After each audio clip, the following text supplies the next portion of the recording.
But what we weren't prepared for is a lot of those insurgents, unfortunately, didn't just get killed in Ramadi and Baghdad area. A lot of the insurgents, it just seemed like we're coming up into our area. So there was a point in time before the troop surge came up where things went from pretty bad, definitely a target-rich environment, to a noticeable difference in fighters, a noticeable difference in the amount of fighters, and killing insurgents wholesale was a thing. It was just one of these, where are they all coming from? And that was the only logical explanation is, they were basically flowing from Baghdad up into Bakuba and flowing from Ramadi and Fallujah area up into Bakuba, because the way I see it is that was their exfil route out of the country. And a lot of people seem to think that Bakuba, Zakawi called Bakuba the capital of the new Islamic State. He called the caliphate to be there. I think this was really potentially their Alamo. And it was, to the best of my knowledge, in around the Diyala Province was the last big fight before the troop surge was declared successful. So what we wound up dealing with, though, was hundreds of insurgents. Pause.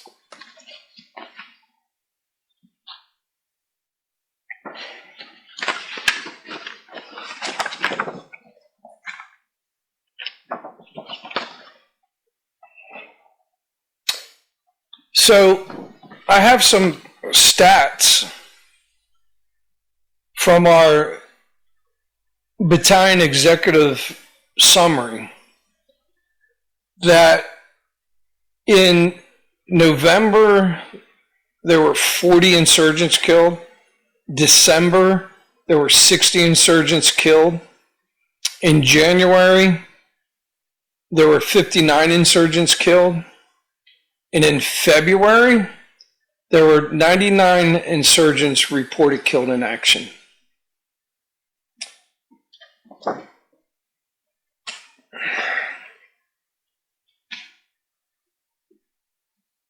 When the troop surge eventually made it up into our area,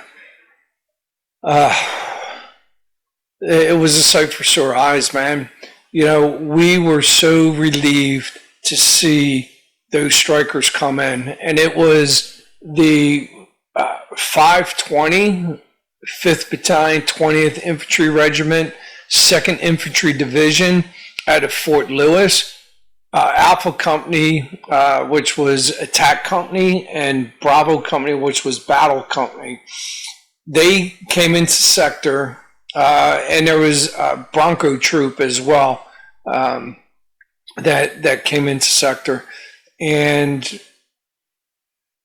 they came in and they experienced fighting like they had not experienced anywhere else in Iraq.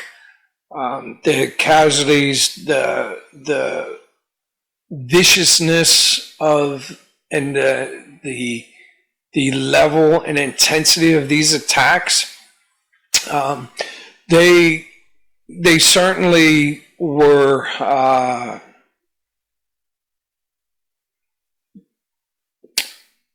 I think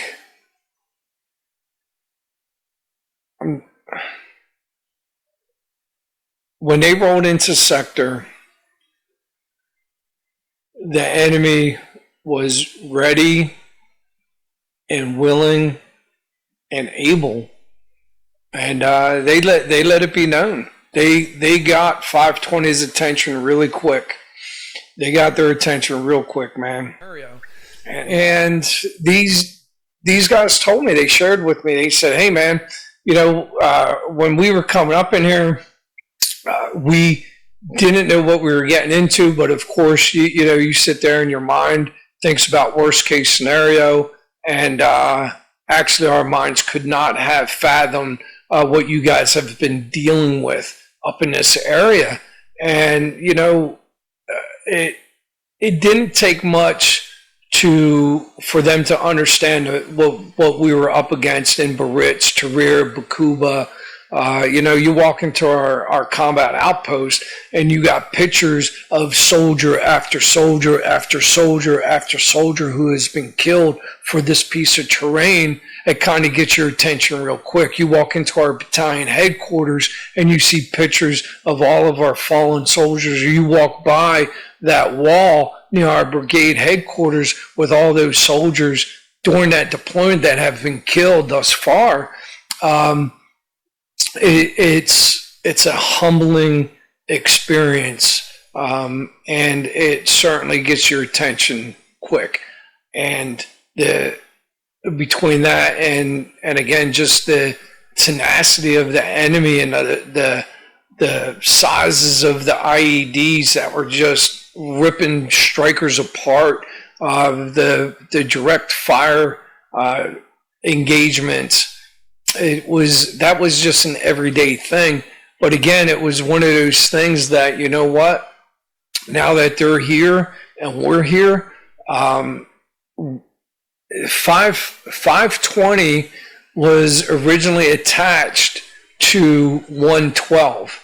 And then what happened from there is we being Bravo Company 112, wound up getting the scout platoon from 520. We wound up getting our mortar platoon from 520. And we actually had a platoon from the 82nd and a platoon from the 25th. So at one point, the company strength swelled to over 250 people. It was one of those things where we were finally able to take the fight to the enemy and eliminate them. And it was just one of those things that it was not easy. The enemy stayed, the enemy fought. And like I said, leading up to the troop surge, the house explosion, the loss of Sergeant Ross, Sergeant Shaw, and Camacho, that was it was bad, but the following months, it just took things to a whole new level. And closing with and destroying the enemy comes at a cost, and we were paying it, but so was the enemy. To kill 99 insurgents in 1 month, and at the end of the day,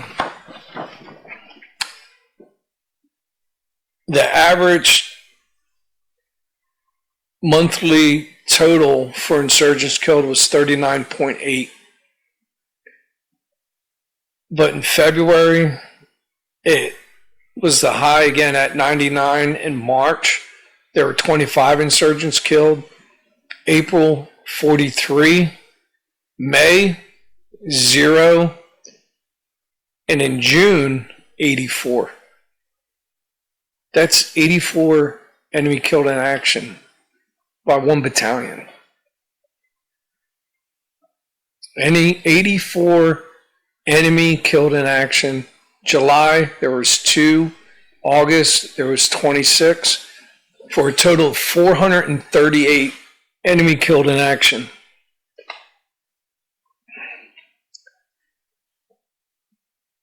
They talk about body counts, and you're not supposed to keep body counts. They talk about,